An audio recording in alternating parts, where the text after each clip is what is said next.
Bueno, bienvenidos a esta clase. El título de esta enseñanza es Caín y Abel. Y como subtítulo, una pregunta que nos invita a pensar. Entonces, Caín y Abel. ¿Y si nos enseñaron mal?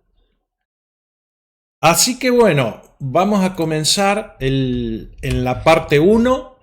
Y los temas que vamos a tocar aquí serían una breve introducción a esta clase, el relato de Génesis 4, la respuesta de Dios a las ofrendas. Entonces vamos a ver el oferente Abel, el oferente Caín y las ofrendas. Y además vamos a ver el significado que tiene la expresión Dios miró. Bien. Para comenzar, quisiera decir que vamos a tomar esta enseñanza como una práctica de investigación bíblica, ¿sí? Ahora, debo aclarar que yo no soy el autor de esta enseñanza, sino más bien el compilador de la misma. ¿Qué quiero decir con esto? ¿Qué quiero decir? Bueno, que para esta enseñanza he consultado muchísimas fuentes de información.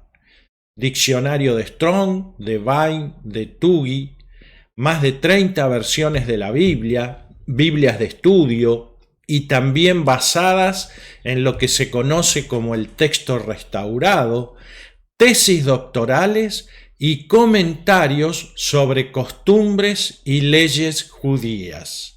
Y de todas estas fuentes de información he tomado pequeñas porciones, frases, textos y he compilado esta enseñanza. Todo este trabajo para analizar este apasionante tema de la primera familia de la raza humana. Así que bueno, comencemos entonces. Como parte de esta introducción, quisiera hacer una cita de un comentarista de la Torá. La Torá son los 5 primeros libros de la Biblia. Este comentarista se llama Rashi, es apodado Rashi, considerado como el más excelso comentarista de la Biblia y del Talmud. El Talmud son libros que contienen la tradición judía y leyes judías. Además, como uno de los más grandes eruditos y expertos en lengua hebrea. Rashi fue un judío francés de la ciudad de Troyes y vivió entre los años 1040 y 1105. Es conocido por algunas de sus frases y hay una que quiero compartir con ustedes que me llamó mucho la atención. Dice así: los estudiantes deberían examinar meticulosamente las razones subyacentes y las fuentes de los principios que enseñan sus maestros. Es una frase muy interesante, la verdad que es llamativa. Nos invita a no aceptar todo de manera pasiva. Esa es la idea. Entonces, el objetivo de este estudio será penetrar en lo profundo del relato de Caín y Abel y considerar otro punto de vista sobre esta historia, además de ver los principios o la enseñanza bíblica que nos deja la misma. Bien, vamos a empezar entonces por leer el relato de Génesis capítulo 4. Dice así, Génesis 4, versículos 1 al 5. Conoció Adán a su mujer Eva, la cual concibió y dio a luz a Caín y dijo: por voluntad de Jehová he adquirido varón. Después dio a luz a su hermano Abel, y Abel fue pastor de ovejas y Caín fue labrador de la tierra. Y aconteció, andando el tiempo, que Caín trajo del fruto de la tierra una ofrenda a Jehová. Y Abel trajo también de los primogénitos de sus ovejas, de lo más gordo de ellas. Y miró Jehová con agrado a Abel y a su ofrenda, pero no miró con agrado a Caín y a la ofrenda suya. El relato así presentado es una síntesis muy breve de los hechos, así que vamos a tomarnos el tiempo necesario para desarrollar más en detalle toda esta historia. Así que bueno, la primera cosa que vamos a observar es que en el versículo 4, cuando dice Abel trajo también de los primogénitos, de sus ovejas, de lo más gordo, acá les estoy mostrando un interlineal directo del hebreo al castellano y fíjense cómo traduce el versículo 4, acá abajo, ¿no? Dice, y Jebel trajo también de los primogénitos de sus ovejas y de su grasa. Es decir, que esta expresión de lo más gordo también es traducida como de su grasa. Es muy importante que mantengamos esto en mente, ¿sí? Para continuar. Ahora, según los comentaristas de la Torá, la gramática hebrea sugiere que cuando se encuentra primero el sujeto y luego el verbo, se trata de un pasado continuo. Y debemos entender que la presentación de ofrendas es algo que ya se venía practicando. Es decir, cuando dice Caín trajo, está primero el sujeto y después el verbo. En el versículo 4, cuando dice Abel trajo, está primero el sujeto y luego el verbo. Por eso acá el primer dato que tenemos que empezar a recoger es que este tema de las ofrendas era algo que ya se practicaba. Además, en esta lectura podemos observar el detalle de la actitud de la ofrenda al ser presentada por Abel. Porque dice que trajo de los primogénitos y lo más gordo, y no así Caín, que trajo del fruto de la tierra. Según Rashi, este comentarista, la expresión hebrea del fruto del suelo o del fruto de la tierra indica que trajo como ofrenda de lo peor de la tierra. Otra idea expresa que bueno, Caín trajo de cualquier fruto que le vino en mano, ni bueno ni selecto, como lo hizo Abel, ¿sí? También podemos inferir que los procedimientos y requerimientos del sacrificio o de la ofrenda debieron haber sido transmitidos de Adán y Eva a sus hijos, como nos lo revela el Nuevo Testamento en Hebreos 11:4, cuando dice, por la fe Abel ofreció. Y de acuerdo con Romanos 10:17, la fe viene por el oír. Así que la fe de Abel tuvo que ser aprendida de sus padres por transmisión oral. Recuerden también que estamos en la administración patriarcal, en donde la palabra se transmitía oralmente. Así que la fe de Abel tuvo que ser aprendida de sus padres por transmisión oral. La causa de separación de Dios con el hombre fue y es el pecado, ¿sí? Pecar, básicamente, en una definición simple, pecar es fallar en hacer la voluntad de Dios.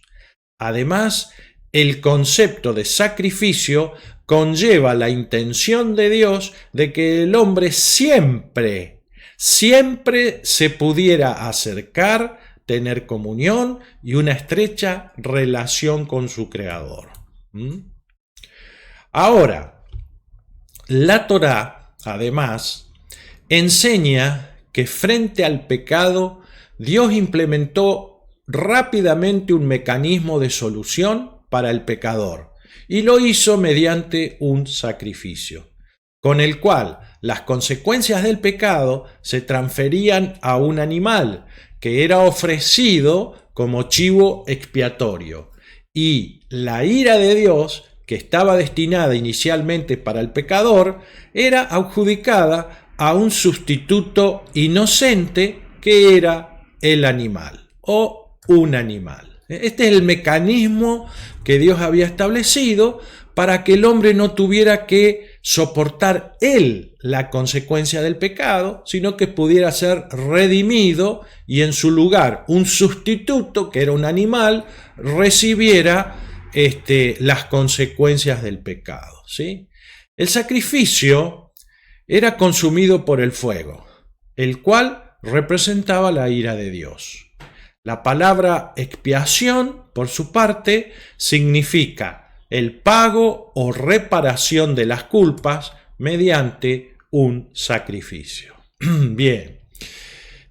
Bueno, sigamos con todo este detalle. El primer sacrificio, por su parte, mencionado en la Torá, curiosamente fue el que hizo Dios, fue el que Dios realizó, y muy probablemente mediante un cordero, porque se habla de pieles de animales que Dios sacrificó para cubrir la desnudez de la vergüenza de Adán y Eva tras su pecado de desobediencia en Génesis.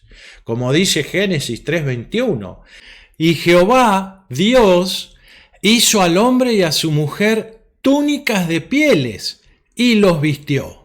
Es decir, esta es la primera referencia que se tiene del sacrificio de un ser inocente por el pecado de otro, llevándonos a advertir ya desde el Génesis del sacrificio que haría a futuro Yeshua o Jesús por los pecados del mundo. ¿Me van siguiendo, no? Sí. A pesar de toda la enseñanza que Dios les dio, y aunque Caín y Abel se encontraban bajo las mismas circunstancias, sus ofrendas para sacrificio fueron muy diferentes, como lo relata Génesis 4, versículos 3 y 4. Y sucedió que Caín llevó a Dios una ofrenda del fruto de la tierra, simplemente, y Abel de los primerizos de su rebaño y de la grosura de ellos. Ofrendas diferentes. La grosura hace referencia a la grasa del animal, recuerdan que leímos antes, la cual más adelante en tiempos de Moisés sería reclamada por Dios como suya por su dulce aroma. Acá hay un versículo en Levítico 3:16 que dice: el sacerdote convertirá esto en humo sobre el altar como alimento, una ofrenda encendida de olor grato, ahí está, olor grato, dulce aroma, ¿sí? Toda la grasa es de Dios, ¿sí? Por otra parte, la Biblia también expone lo que Dios piensa de la actitud puesta por una persona al realizar una ofrenda o sacrificio. Fíjense, vamos a leer en Proverbios 21:27. Dice: al Señor no le agradan los sacrificios de los perversos o malvados, porque los ofrecen ¿por qué?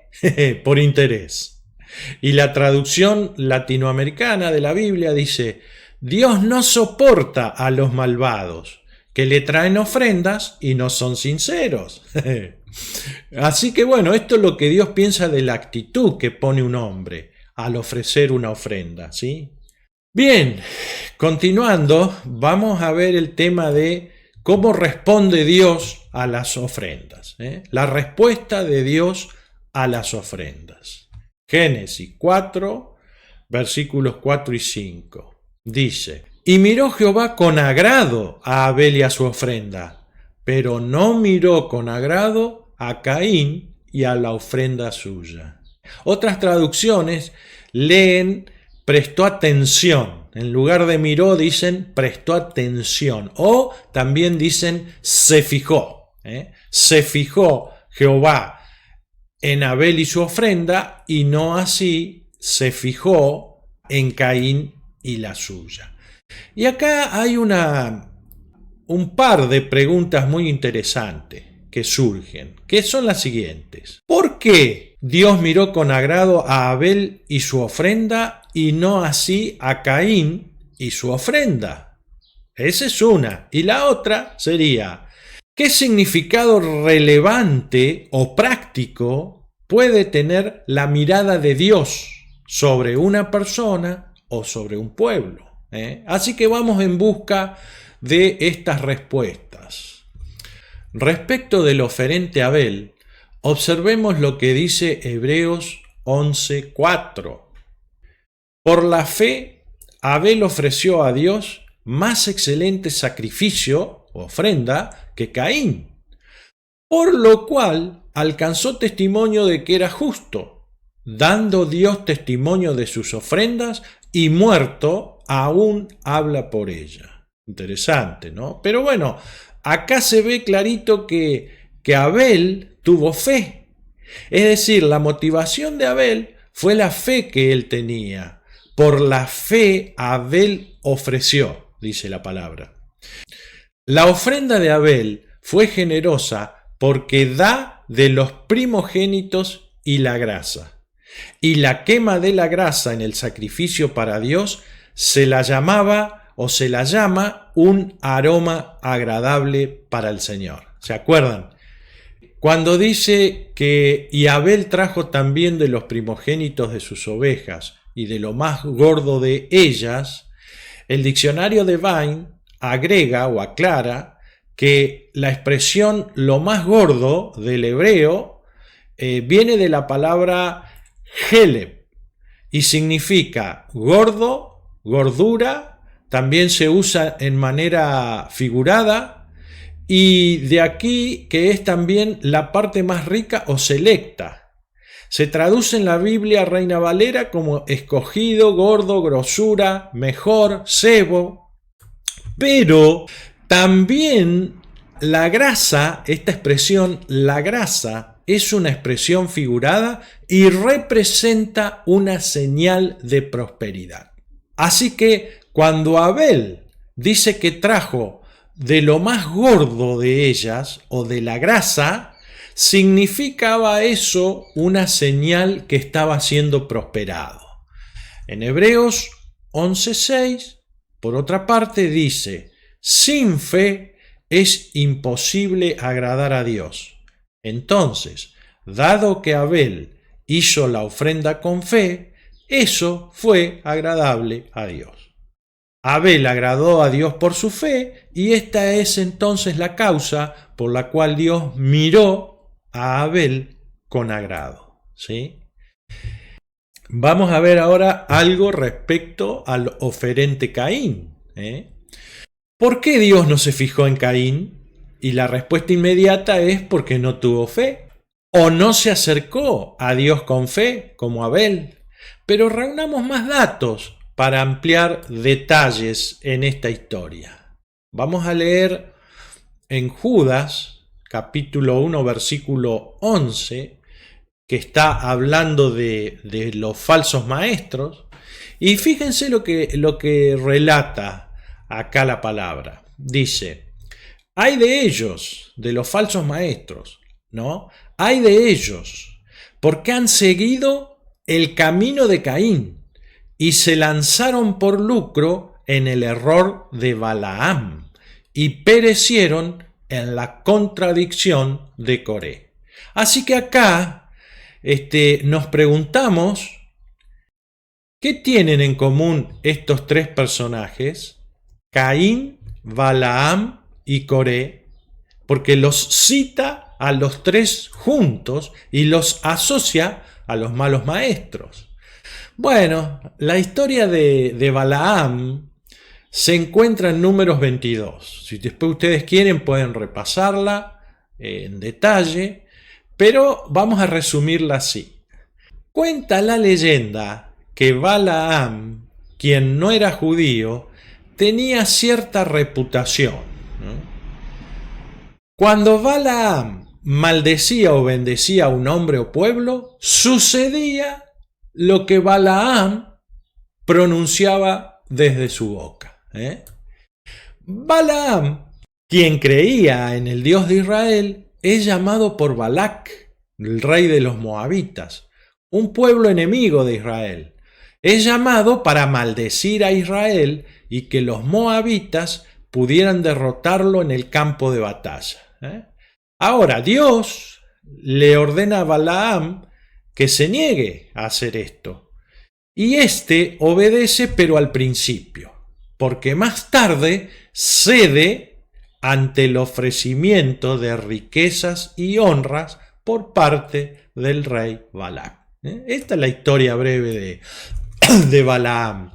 ¿Cuál fue el error de Balaam? El error fue la avaricia. El corazón de Balaam se inclinó hacia las riquezas y honores que Balac, el rey, le ofrecía. Balaam se desvió por avaricia o codicia. Sencillamente, Balaam fue un avaro. ¿Sí? Bien, vamos a leerlo. Fíjense, segunda de Pedro 2:15. La versión Dios habla hoy, voy a leer y dice: andan perdidos, porque se han desviado del camino recto. Siguen el ejemplo del profeta Balaam, hijo de Bosor, que quiso ganar dinero haciendo el mal. Y la versión Palabra de Dios para Todos lee: se apartaron del buen camino y se desviaron por el mismo camino de Balaam, el hijo de Bosor. ¿A quién? ¿Qué cosa le encantaba? Le encantaba que le pagaran por hacer maldades. Linda gente, ¿no? Bueno, lindo personaje este. El diccionario de Vine dice que la palabra camino metafóricamente se usa de un rumbo de vida, una manera de proceder o una manera de pensar. Así que Balaam fue un avaro. Punto. Balaam fue un avaro. Ahora veamos un poquito la historia de Coré, que se encuentra en Números 16. Y fíjense qué interesante también esta historia, porque dice: Coré y Moisés pertenecían a la tribu de Leví y tenían roles importantes dentro de ella. Coré era el que se encargaba de dirigir los cantos y la música de las ceremonias religiosas. Coré estaba con el tema este de la música, bueno, era su, por así decir, su servicio, ¿verdad? Sin embargo, Coré no estaba contento con su papel y decidió alzarse en contra de Moisés y Aarón. Bueno, vamos a leerlo entonces. En Números 15, del 1 al 3. Vamos a leer esta historia de Coré un poquito. Números 15:1. Coré, hijo de Izar, y Datán y Abiram, hijos de Eliab, y On, hijo de Pelet, tomaron gente, dice, y se levantaron contra Moisés con 250 varones de los hijos de Israel, príncipes de la congregación, de los del consejo, varones de renombre. ¡Qué interesante! O sea, arrancaron siendo 2 o 3 y convocaron a 250 varones, príncipes de la congregación, de los del consejo. O sea, había un consejo de los que decidían las cuestiones ahí, y Coré los convocó a toda esta gente. ¿Y qué dice el versículo 3? Coré y su grupo fueron a decirles a Moisés y a Aarón: ya estamos hartos de que ustedes se crean los jefes de todos nosotros. Dios está con todo el pueblo y a todos nos ha elegido para servirle. ¿Por qué quieren hacerlo todo? Mamita, ¿no? Qué falta de respeto, qué manera tan agresiva de dirigirse a Moisés, que era el líder que Dios había establecido, que Dios había puesto en ese lugar. Entonces, ¿qué actitud había en Coré? Bueno, la misma que en Balaam, avaricia y codicia. En este caso, no por cosas materiales, sino por la posición de liderazgo que Dios le había dado a Moisés. Coré se sintió envidioso y fue codicioso del puesto de Moisés. Coré quería el sacerdocio, guerra por el liderazgo, es decir, no estoy de acuerdo con esto y yo quiero ser el líder a partir de ahora. Esa era la codicia y la ambición que tenía Don Coré. Así que bueno, conclusión. Tanto Balaam como Coré entonces estuvieron dispuestos a salirse de dentro de los parámetros de Dios, por así decir, para lograr lo que su corazón deseaba. Muy interesante, muy interesante. Bueno, sigamos entonces. Sigamos y hagamos la pregunta. Si Balaam y Coré incurrieron en avaricia y codicia, ¿qué piensa usted que pasó con Caín? Cuando se habla de el camino de Caín, ¿cuál será? ¿Cuál sería? Y bueno, ¿cuál sería su manera de pensar, de proceder de este Caín? ¿Verdad? ¿Cuál era? Bueno, muy fácil. Caín también tuvo que tener avaricia y o codicia. Entonces, ¿se puede traer una ofrenda a Dios con avaricia? De Abel sabemos que hubo fe y por la fe trajo una ofrenda generosa y así Dios se fijó en él, en Abel y en su ofrenda. Pero Dios no se fija en Caín. Caín no agradó a Dios, no hubo fe en él.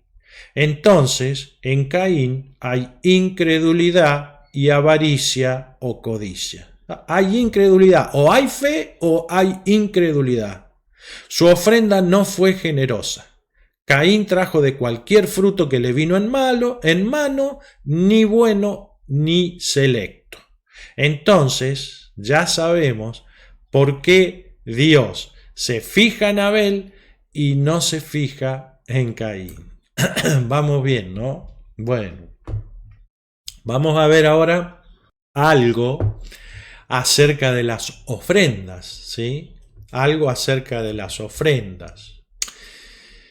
En cuanto a la ofrenda, el carácter de la misma depende del propósito por el cual uno traía la ofrenda. Uno no puede traer una ofrenda a Dios tal como a uno le parezca, sino que debe hacerse acorde al fin que se quiera lograr. Ahora, ¿qué querían Caín y Abel? ¿Por qué traen una ofrenda a Dios? ¿Cuál era la cultura de aquella época? ¿Y cuál era el propósito en general al traer ofrendas a los dioses o a las deidades? Porque los pueblos practicaban esto, de llevar ofrendas a los dioses. Raymond Brown, en su comentario al libro de Deuteronomio, Raymond Brown, quiero comentar que es un prestigioso teólogo y respetado exégeta del Antiguo Testamento. Era un hombre católico también. Así que este hombre comenta lo siguiente, dice: en la antigüedad el hombre adoraba a las deidades por lo que pudiera recibir a cambio. La idea era ofrecer a la divinidad ciertos alimentos, frutos de la tierra, corderos, para recibir de la divinidad su favor. Es decir, que se buscaba con la ofrenda el favor de Dios. Ese era el propósito de las ofrendas. La ofrenda pretende alcanzar el favor de Dios, o sea que Dios se fije en uno y se fije en la ofrenda que uno hace y que sea favorable a uno. Y esto es lo que están buscando tanto Caín como Abel. Abel en base a la fe aprendida y Caín según su propio parecer. Ahora, para recibir el favor de Dios, nos preguntamos, ¿no? ¿Cuál debe ser uno de los requisitos indispensables de la ofrenda? Bueno, en este caso, la ofrenda tiene que ser de origen animal para poder derramar sangre. ¿Por qué esto es así? Bueno, porque Dios lo estableció de esa manera. La sangre es el ingrediente que posibilita que Dios derrame su favor, como cita Hebreos 9:22, que dice: sin sangre no hay remisión, sin sangre no hay favor. Ahora nos preguntamos, ¿en cuál de las dos ofrendas está ese ingrediente de la sangre? ¿En cuál de las dos? Bueno, la ofrenda de Abel reunía todas las características que Dios pedía: generosidad, sangre, fe. Todo esto era un holocausto a Dios, mientras que en Caín todo lo contrario: sin fe, sin poder derramar sangre, con avaricia, etc. Es decir, fue una ofrenda en incredulidad. Bien, es interesante porque de este relato hay muchos predicadores que hablan de que este es el origen de dos tipos de religiones: aquellos que siguen por fe, van practicando la fe de Jesucristo, y los otros que van haciendo sacrificios, rituales, todo tipo de ofrendas y cuestiones que lo hacen según el parecer del hombre. Por eso desde acá surgen estas ideas de que es el origen, este relato, de dos tipos de religiones. Bueno, continuemos entonces. Dice Génesis 4 y 5. Y miró Jehová entonces con agrado a Abel y a su ofrenda, pero no miró con agrado a Caín y a la ofrenda suya. Aquí vemos la importancia de que el oferente tenga la actitud correcta y que la ofrenda sea como Dios la pide. Esto implica que sea hecha con fe, porque estaremos actuando de acuerdo a la voluntad de Dios. Ambas cosas tienen que ir de la mano: fe más actitud correcta, ¿sí? Bueno, continuando entonces, vamos a ver el significado que tiene la frase Dios miró. Bien.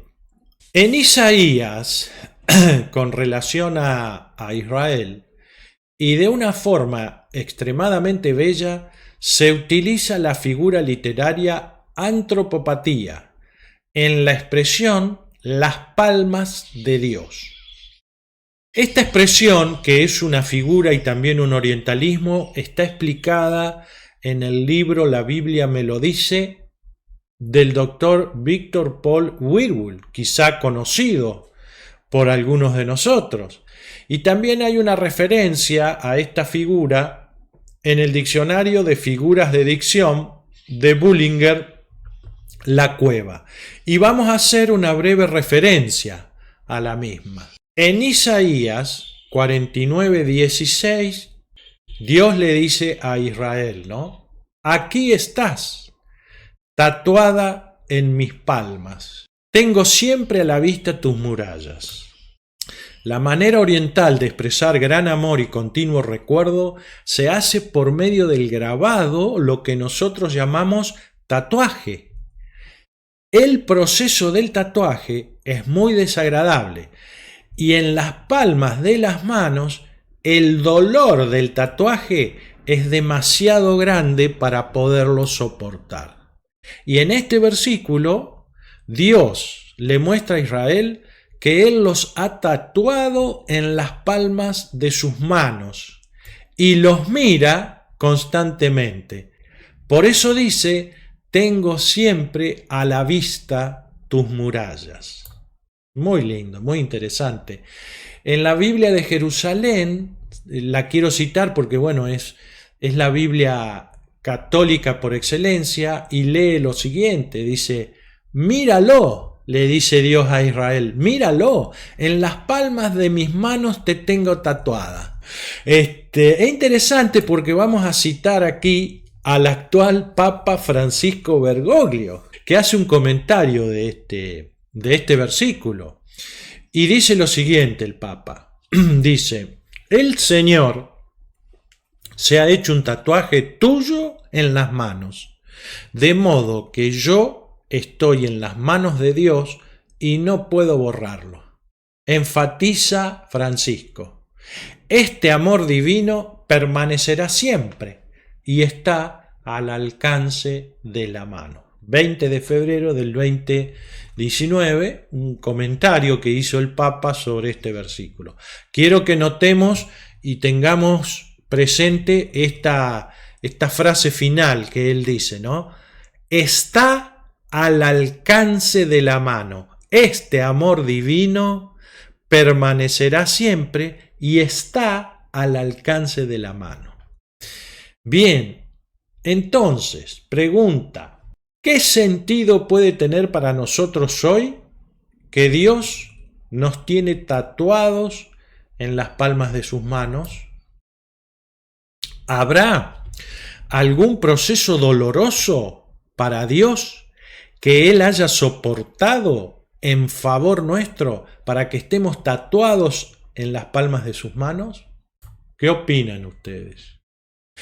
¿Cuál sería para un padre el proceso más doloroso por el que tendría que pasar? ¿Qué piensan? ¿Qué piensas? Quizás sea la pérdida de un hijo.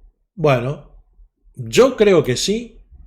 Por eso creo también que el tatuaje en las palmas de Dios representa para nosotros hoy la entrega en la cruz de su Hijo Jesucristo. Lo cual fue el más inmenso dolor por el que Dios tuvo que pasar. Porque sabemos de Marcos 1:11 que Dios dice, tú eres mi Hijo amado, en ti tengo complacencia. Eso expresó Dios de su Hijo y se tuvo que bancar toda la tortura que le hicieron a Jesucristo. Por supuesto que era el sacrificio para la redención del hombre, pero Dios se tuvo que bancar que lo crucificaran, que lo magullaran, lo golpearan, le clavaran esos clavos tremendos en su cuerpo, en su cabeza, la corona de espinas, todo el dolor que pasó Jesucristo, Dios se lo tuvo que bancar. Fue el más inmenso dolor por el cual Dios tuvo que pasar. Y eso representa que Dios nos tiene grabados en las palmas de sus manos. Vamos a retomar entonces el hilo de la historia. Así que esta expresión que Dios se fija o que Dios mira al hombre, así como lo contrario, es muy relevante en la Biblia. Es un indicador de que Dios nos ama incondicionalmente. Ahora, la mirada de Dios también tiene una relevancia en la vida práctica de aquel o aquellos a quienes Dios mira. Y esto nos ayudará a entender el por qué Caín llegó a enfadarse y mucho. Así que bueno, vamos a ver algunos ejemplos de cómo se traduce esta mirada de Dios en la vida de las personas. Génesis 29. Dice Génesis 29:31. Y vio Jehová que Lea era menospreciada y le dio hijos. Y concibió Lea y dio a luz un hijo y llamó su nombre Rubén porque dijo: ha mirado Jehová mi aflicción. ¿Ven? Ahí está la expresión. Ha mirado Jehová mi aflicción. Ahora, por tanto, me amará mi marido. Lea era la hermana mayor de Raquel y había un menosprecio hacia Lea. Y el mirar de Dios a su aflicción resultó en que dio a luz un hijo. O sea, fue un evento natural, ¿no? Lea queda embarazada, da a luz un hijo, y ello se interpreta mediante la figura la mirada de Dios. Dios miró y Dios bendijo. Éxodo 22, 25 dice: y miró Dios a los hijos de Israel y los reconoció. Y luego viene el llamamiento de Moisés para conducir la liberación de su pueblo. Un acto liberador, sanador para su pueblo a partir de que Dios los miró. O sea, nuevamente ocurre algo en el plano natural que se interpreta como la mirada de Dios.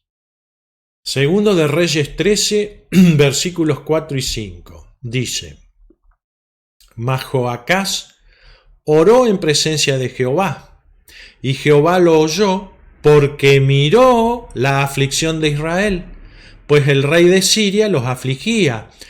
Y dio Jehová salvador a Israel, y salieron del poder de los sirios, y habitaron los hijos de Israel en sus tiendas, como antes. ¿Ven? El mismo patrón. Dios miró, Dios vio, Dios se fijó y envió la ayuda. Aquí la mirada de Dios se traduce en un acto natural, nuevamente, un líder que Dios levanta para liberar a su pueblo. Así que la mirada de Dios se puede traducir en algún suceso natural, en algún hecho, que la persona que lo observa puede pensar: ¿Dios se está fijando en mí o Dios no se está fijando en mí? Por ejemplo, esto es como si una persona dijera: yo estoy yendo a la iglesia, hago esto y aquello, colaboro en todo, y cada vez me está yendo peor. Pareciera que Dios no se fija en mí. Hemos escuchado estas expresiones, ¿verdad? Entonces la pregunta sería: ¿podemos deducir si hubo algo concreto en lo que se tradujo que Dios se fijara en Abel y no se fijara en Caín? Sí, porque si hacemos una comparación en Deuteronomio 28, 3 al 6, y luego en Deuteronomio 28, 16 al 19, se establece una comparación entre lo que se conoce como bendiciones a la obediencia o falta de bendiciones por la desobediencia. Es decir, por un lado, Dios establece ciertos puntos en los que el hombre sería bendito por obedecerlo. Y esos puntos son: bendito serás en la ciudad y en el campo, en el fruto de tu vientre, el fruto de tu tierra, la cría de tus vacas, los rebaños de tus ovejas, tu canasta y tu arteza de amasar. ¿Ven? Y por el otro lado, maldito serás si no hay obediencia en la ciudad y en el campo, tu canasta y tu arteza de amasar, el fruto de tu vientre, el fruto de tu tierra, la cría de tus vacas y los rebaños de tus ovejas. Es decir, las mismas categorías. Para la obediencia había bendición y para la desobediencia no había bendición. Quiero volver a mencionar otro detalle respecto del servicio que está en Deuteronomio 28:47, porque dice: por cuanto no serviste a Jehová tu Dios con alegría y con gozo de corazón por la abundancia de todas las cosas. Esto se relaciona con lo anterior. ¿Por qué? Porque nuevamente además de servir a Dios, se habla de hacerlo con alegría y gozo de corazón. Nuevamente, como lo venimos viendo, está mostrando la actitud correcta con la que se deben hacer las cosas para Dios, no por obligación o con motivaciones incorrectas.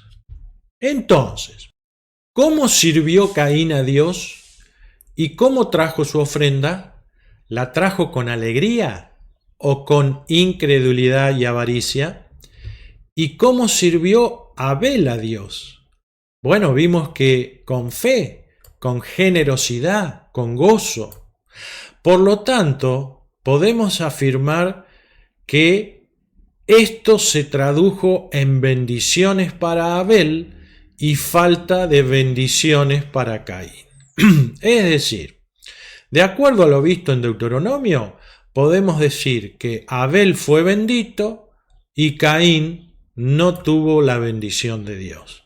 Abel fue prosperado en su oficio de pastor y Caín no. Su actividad agrícola presentó signos de falta de prosperidad. Por ello Abel trajo en su ofrenda lo más gordo, que, recuerden, representaba una señal de prosperidad. ¿Sí? Resumiendo, y nos vamos acercando a las conclusiones, ¿no? Caín trajo del fruto del terreno una ofrenda para Dios que ofreció con incredulidad y avaricia.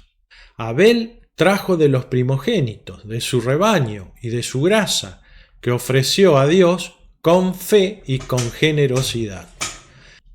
Y se fijó Dios en Abel y en su ofrenda, y Abel ¿qué? Y bueno, fue bendecido y prosperado en su actividad como ganadero. Sus ovejas fueron fértiles y aumentó su ganado. Y en Caín y en su ofrenda, Dios no se fijó. Caín no prosperó ni le fue bien en su actividad como agricultor. Sus huertos y plantaciones muy probablemente sufrieron pérdidas por el mal clima y las plagas.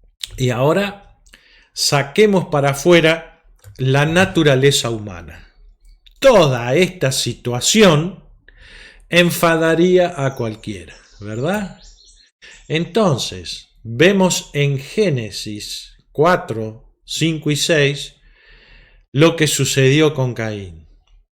Y se ensañó Caín en gran manera y decayó su semblante. Y lógico, después de toda esta historia, después de todo este proceso, de ver a su hermano que prosperaba y que Dios lo había mirado, lo había bendecido. Entonces Jehová le dice a Caín: ¿por qué te has ensañado y por qué ha decaído tu semblante?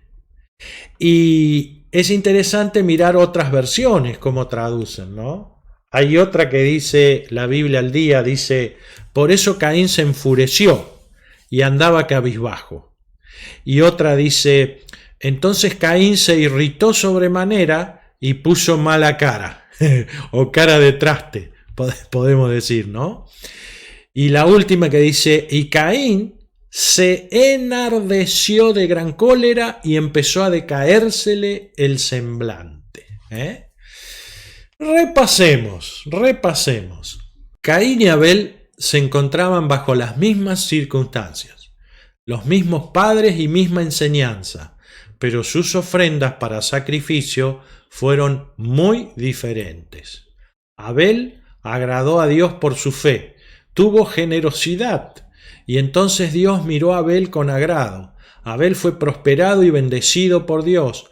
Caín no agradó a Dios, no hubo fe en él. En Caín hay incredulidad y avaricia.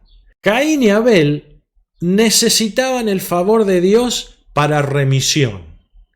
Ambos lo necesitaban, dado que como hijos de Adán y Eva eran portadores por herencia del pecado original. Abel fue con la actitud correcta y Caín fue con una actitud incorrecta. Así que llegamos al versículo 7 con Abel bendito y Caín enardecido, irritado y enfurecido.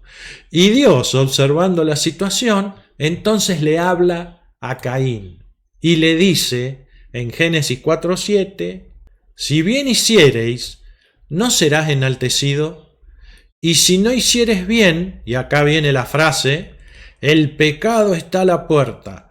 Con todo esto, a ti será su deseo y tú te enseñorearás de él.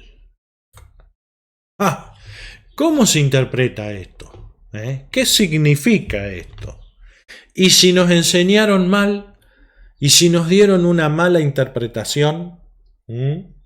Entonces, quisiera compartir con ustedes, para ir finalizando esta primera parte, algunas interpretaciones que se han dado de Génesis 4:7. Observen, hay una que dice, si no hicieres bien, el pecado está a la puerta. Esto significa que el pecado siempre estará agachado o escondido tras nuestra puerta como una fiera agazapada lista para atacar. Hay otra que dice, el pecado abre la puerta a Satanás. En el momento en que te adaptes a este mundo y deseches la santidad y la justicia, el pecado caminará hacia la puerta de tu vida y abrirá todas las puertas para que Satanás entre. Y a Satanás y los demonios les resultará muy fácil entrar en tu vida. La milonga, ¿no? Hay otra que dice así, el pecado está a la puerta significa que siempre se fallará cuando uno de su propia voluntad permite el acceso o abre la oportunidad para fallar.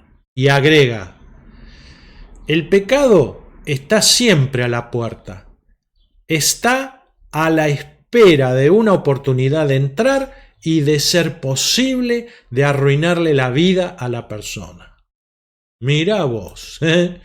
Y esta que me pareció horrorosa, dice, el pecado es un espíritu. Cuando el Señor dice que el pecado está a la puerta, confirma la existencia de la entidad espiritual maligna capaz de generar el pecado que conduce a la muerte. Pero si la persona es poseída por el Espíritu de Dios, el espíritu del pecado no tiene dominio sobre ella. Y quiero cerrar con un par de ilustraciones interesantes también, ¿no? Hay una que dice, si el pecado toca tu puerta, no lo dejes entrar, toma dominio de ello. Y esta que también es horrorosa, fíjense que hay una imagen, pareciera que hay dos demonios hablándole ahí a la persona, y dice esta ilustración sobre Génesis 4:7, el pecado es revelado como un animal salvaje, un depredador que está acechando a la puerta del corazón humano con el ansioso deseo de devorar y destruir su alma. Bueno, y uno después de todo esto dice, ¿de dónde sacan toda esta interpretación? Todas estas explicaciones, ¿de dónde vienen? ¿De dónde las sacan? Pero bueno, es lo que hay. Como dicen los profesores en la escuela, es lo que hay. Ahora, ¿y si nos enseñaron mal? El punto es que si estas explicaciones de Génesis 4:7 son válidas, estamos ante un verdadero drama frente a la vida. Estamos frente a un Dios impredecible, intemperante e inestable, que se justifica para permitir toda clase de pruebas, calamidades, dolores y sufrimientos sobre una humanidad indefensa.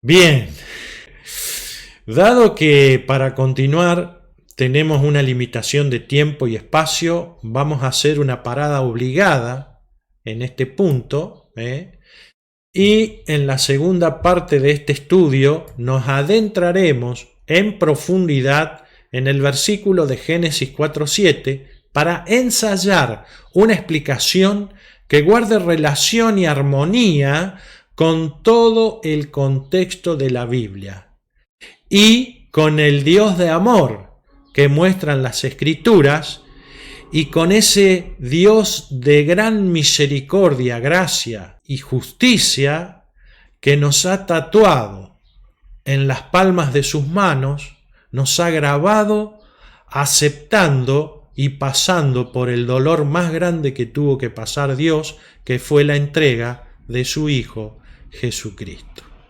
Así que bueno, Dios los bendiga y espero que se queden con la expectativa, con las ganas de continuar con la parte 2, en donde trataremos en detalle Génesis 4:7.